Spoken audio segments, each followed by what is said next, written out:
In today's video, I'm going to teach you how to add buzzer in Falstad. We'll build a simple circuit in the Falstad circuit simulator that mimics a buzzer by driving an AC signal through a basic RC network. And we'll check the waveform with the built-in scope so you can see exactly what's happening.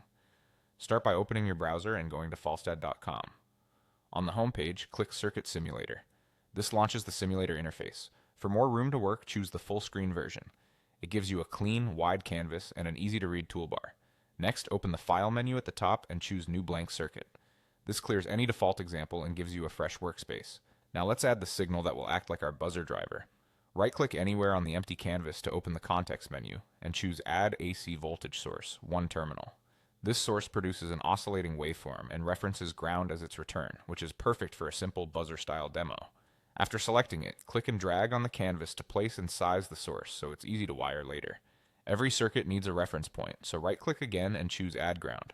Click to place the ground symbol below the source. Keeping ground beneath the components makes your connections cleaner and easier to follow. We'll shape and limit the signal with a resistor and a capacitor. Right-click the canvas and select Add Resistor, then click and drag to place it in line with the source output. Right-click once more and choose Add Capacitor, and place it after the resistor so you have a source feeding a resistor, then a capacitor returning towards the ground. The resistor limits current and helps set the behavior, while the capacitor filters and shapes the AC signal.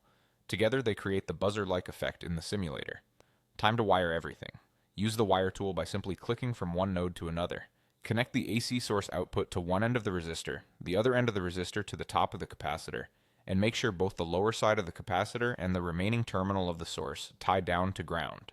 As you connect nodes, you'll see them highlight and form solid joints, confirming everything is linked. To verify the signal, right-click any wire in the active path and choose View in New Scope. A scope panel opens at the bottom, plotting the waveform so you can confirm the AC drive and see how the RC network is shaping it. If your layout looks messy, you can drag parts to neaten the schematic. Later, you can double-click components to adjust values for different pitches or responses. And that's it. Your buzzer-style circuit is up, wired, and visualized in Falstad.